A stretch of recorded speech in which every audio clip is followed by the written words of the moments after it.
Students, today we will start unit 8 जिसका नाम है अलजेब्रिक एक्सप्रेशन। ठीक है, हम इससे स्टार्ट करेंगे। सबसे पहले हम अलजेब्रिक एक्सप्रेशन के बारे में देखेंगे कि ये क्या है, और इससे रिलेटेड जो टर्म्स हैं उनके बारे में भी हम देखेंगे। Then we will start the exercise. Okay, now let's start. x+4 ये मैं लिख रही हूँ। What is this? ये एक इक्वेशन है। ठीक है, यू नो वेरी वेल, आपको पता है कि ये एक इक्वेशन है। ठीक है, जिसमें इक्वल का साइन आ जाता है उसे हम क्या कहते हैं? इक्वेशन है। But if I take this side, लेकिन अगर मैं सिर्फ इस साइड को ले जाती हूँ, ठीक है, x+4, then it is called expression. इसे हम क्या कहेंगे? ये एक एक्सप्रेशन है। ठीक है, एक्सप्रेशन है। ओके, हम ये भी कह सकते हैं कि अलजेब्रिक एक्सप्रेशन क्या है? That is the combination of terms. ठीक है, यानी बहुत सी टर्म्स को अगर हम कंबाइन कर लेते हैं then it become expression. Okay, now we will discuss one by one इस टर्म्स। सबसे पहले आ जाती है अलजेब्रिक एक्सप्रेशन में, सबसे पहले इसके आ जाती है वेरिएबल। ठीक है, ओके, वेरिएबल। वेरिएबल क्या है? मैं ये एक अलजेब्रिक एक्सप्रेशन लिख रही हूँ, 3xy + 2x + 4। ठीक है, ये भी देखें कॉम्बिनेशन ऑफ टर्म्स है जो कि अलजेब्रिक एक्सप्रेशन को शो करता है। अब इसमें वेरिएबल कौन से हैं? जो अल्फ़ाबेट्स हैं दैट आर द वेरिएबल। अब इसमें अल्फ़ाबेट्स कौन कौन से आ रहे हैं? एक x आ रहा है, एक y आ रहा है। ठीक है, x y और ओनली x y। ठीक है, x और y दो वेरिएबल्स जो हैं वो इसमें यूज़ किए गए हैं। ठीक है, अल्फ़ाबेट जो हम यूज़ करते हैं उसे हम क्या कहते हैं? वेरिएबल। इसके बाद आ जाता है कांस्टेंट। ठीक है, कांस्टेंट क्या है? Constant whose value does not change, यानी जिस कांस्टेंट वो नंबर है जिसकी जो वैल्यू है वो चेंज नहीं होती। जैसे लाइक 4, जैसे इस एक्सप्रेशन में 4 है, इसकी वैल्यू चेंज नहीं होगी। लेकिन अगर हम यहाँ दूसरी टर्म्स की बात की, जैसे 3xy या 2x है, 2x में अगर मैं 1 लेती हूँ तो वो 2 ही रहेगा, लेकिन अगर मैं x की जगह 2 लगा देती हूँ तो ये 4 बन जाए, यानी ये चीज़, ये टर्म जो है वो चेंज हो जाएगी। लेकिन 4 एक ऐसा नंबर है जो कांस्टेंट है, जो कि चेंज नहीं होगा। इसे हम क्या कहते हैं? कांस्टेंट, यानी जिसका वैल्यू जो है वो चेंज नहीं होती। नेक्स्ट, अब हम बात करेंगे टर्म्स की। ठीक है, टर्म्स किससे कहते हैं? ये आपको एक अलजेब्रिक एक्सप्रेशन नज़र आ रहा है, 3xy + 2x + 4। ठीक है, तो इसमें x जो नज़र आ रहा है, जो प्लस नज़र आ रहा है, साइन नज़र आ रहा है, इसे हम क्या कहते हैं? उसे ऑपरेशन कहते हैं। ये माइनस भी हो सकता है, ये डिवाइड का भी हो सकता है। यानी ऑपरेशन के अलावा जो हमें कॉम्बिनेशन नज़र आता है उसे हम क्या कहते हैं? टर्म्स। जैसे इसमें जो टर्म्स आ रही हैं, एक है 3xy, ओके, दूसरी है 2x और तीसरी क्या है? 4। ठीक है, यानी हमने ऑपरेशन को निकाल दिया, बाकी जो कॉम्बिनेशन रह जाता है वो क्या होती हैं? वो टर्म्स होती हैं। नेक्स्ट आ जाता है फैक्टर्स। फैक्टर्स क्या होते हैं? ठीक है, फैक्टर्स क्या होते हैं? जैसे सपोज ये मैं लिख रही हूँ 3xy। ठीक है, 3xy। अब इसमें 3, इसका एक फैक्टर 3 है, एक फैक्टर x है और तीसरा फैक्टर इसका y है। इसी तरह अगर मैं 4 लिखती हूँ, 4 के फैक्टर क्या बनेंगे? 2 और 2। और इसी तरह अगर मैं 2x लिख रही हूँ तो इसका एक फैक्टर जो होगा वो 2 होगा और दूसरा फैक्टर क्या होगा? x होगा। ठीक है, तो इन्हें हम क्या कहते हैं? ये फैक्टर्स हैं। इसके बाद आ जाता है कोफिशिएंट। कोफिशिएंट, कोफिशिएंट ये अलजेब्रिक एक्सप्रेशन में अगर आप देखें तो ये एक टर्म जो है ये 3xy है। ठीक है, तो वेरिएबल से पहले जो नंबर होता है उसे हम क्या कहते हैं? टर्म्स कहते हैं। उसे हम कोफिशिएंट कहते हैं। जैसे ये फर्स्ट टर्म है 3xy। ठीक है, जैसे 3xy, इसमें कोफिशिएंट क्या है? इसका 3 है। अब सेकंड जो है टर्म 2x है, इसका कोफिशिएंट क्या होगा? वो 2 होगा।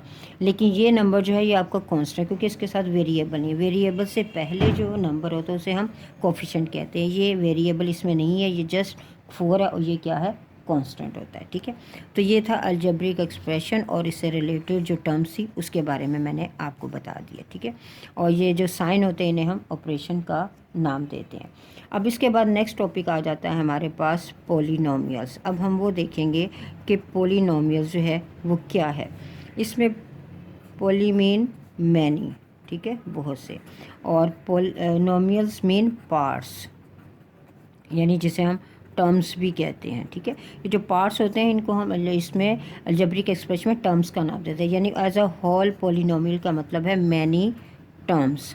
ठीक है, यानी ऐसा अलजेब्रिक एक्सप्रेशन जिसके अंदर बहुत ज़्यादा टर्म्स आ जाती होती है। ठीक है, अब एक एग्जांपल मैं लिख रही हूँ 14xz प्लस 53y माइनस 3, ठीक है। ये एक एक्सप्रेशन है और इसे आप पॉलिनोमियल भी कह सकते हैं, जिसके अंदर 1 2 3 टर्म्स आ रही हैं, ठीक है।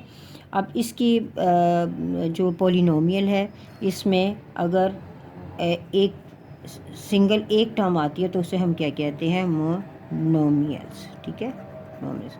और अगर इसमें दो टर्म्स आ जाती हैं अलजेब्रिक एक्सप्रेशन में तो उसे हम क्या कहते हैं, बायनोमियल्स, ठीक है। और अगर तीन टर्म्स आ जाती हैं उसमें तो उसे हम क्या कहते हैं, ट्राइनोमियल्स, ठीक है। और अगर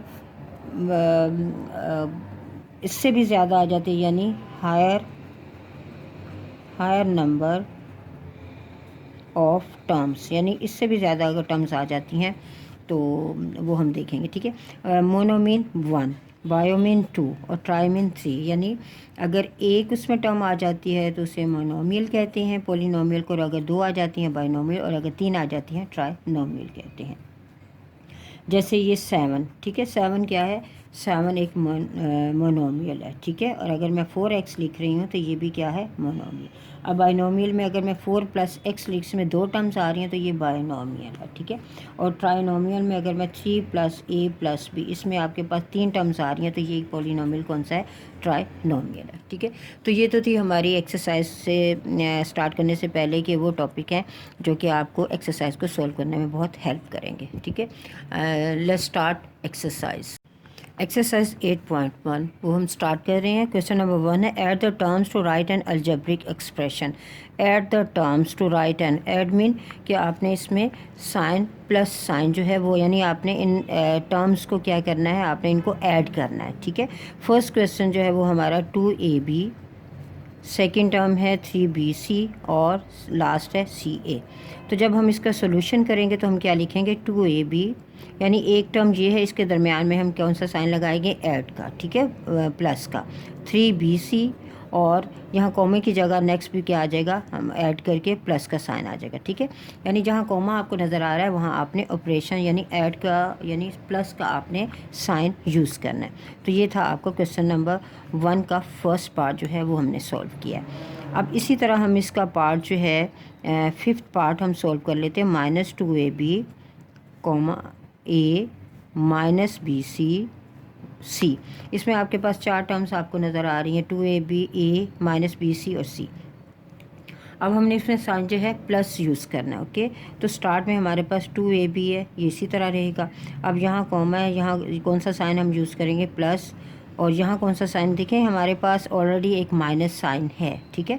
तो आप इसे इस तरीके से भी कर सकते हैं कि अगर साइन जो है आपको अपोजिट नज़र आ रहे हैं, जैसे माइनस का साइन आ रहा है, तो आप इसमें आप इस तरह करें, हर टर्म के दरमियान में साइन जो है वो प्लस लिख लें, ठीक है। ये देखें मैंने -bc लिख लिया है, फिर प्लस c, ठीक है।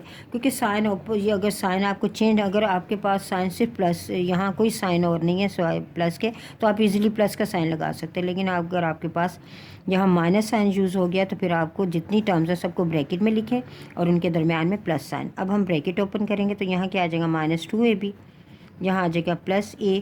अब देखिए प्लस माइनस क्या होगा, क्योंकि एक वक्त में हम एक ही साइन यूज़ करते हैं, प्लस माइनस माइनस होगा, -bc और यहाँ क्या होगा, प्लस c, ठीक है। यानी आपने इनको ऐड किया तो आपके पास ये आंसर आ रहा है, ओके। अब हम क्वेश्चन नंबर 2 करेंगे, ठीक है। क्वेश्चन नंबर 2 जो है उसकी स्टेटमेंट है, राइट कांस्टेंट एंड वेरिएबल, यानी आपने सिर्फ कांस्टेंट और वेरिएबल ही बताने हैं। Question number 2, okay. Question number 2 क्या है, x + 3, ठीक है। इसमें आपके पास वेरिएबल कौन सा है, कांस्टेंट कौन सा है, वेरिएबल आपके पास आ रहा है x, ठीक है। जो अल्फ़ाबेट्स होते हैं वो वेरिएबल होते हैं, और कांस्टेंट क्या है जिसकी वैल्यू चेंज नहीं होती, वो आपके पास 3 है, ठीक है। इसका आप आंसर इस तरह लिखेंगे, ओके। अब एक और पार्ट हम कर लेते हैं, 3l² - 4n²। जस्ट आपने ये लिखना है कि इसके अंदर जो है वेरिएबल कौन से हैं। वेरिएबल आपने कौन से इसमें देखे हैं, वेरिएबल इसमें आ रहे हैं आपके पास दो हैं, एक l आ रहा है और दूसरा n आ रहा है, ठीक है। दो वेरिएबल आ रहे हैं। और कांस्टेंट आपके पास इसमें क्या आ रहा है, कांस्टेंट आपके पास इसमें क्या आ रहा है, इसमें आपके पास कांस्टेंट नहीं है, इसलिए कि कांस्टेंट वो नंबर होता है जिसके साथ कोई वेरिएबल नहीं होता। तो यहाँ दोनों वेरिएबल के साथ नंबर्स हैं, कोई सिंगल जो है वो एक डिजिट नहीं है, तो इट मीन्स क्या यहाँ आपके पास कांस्टेंट नहीं है। ठीक है students, next question number 3, identify monomials, binomials and trinomials. यानी हमने ये पॉलिनोमियल बताने हैं कि जिसमें या जिसके अकॉर्डिंग अगर एक टर्म आ जाती है वो मोनोमियल होगी, अगर दो टर्म आती हैं तो बाइनोमियल, अगर तीन होंगी ट्राइनोमियल। अब आपने जस्ट आइडेंटिफाई करना है। तो इसमें आपके पास कितनी टर्म्स आ रही हैं, 1 2 3, यानी 3 टर्म्स आ रही हैं, इसका ये मतलब ये ट्राइनोमियल्स है।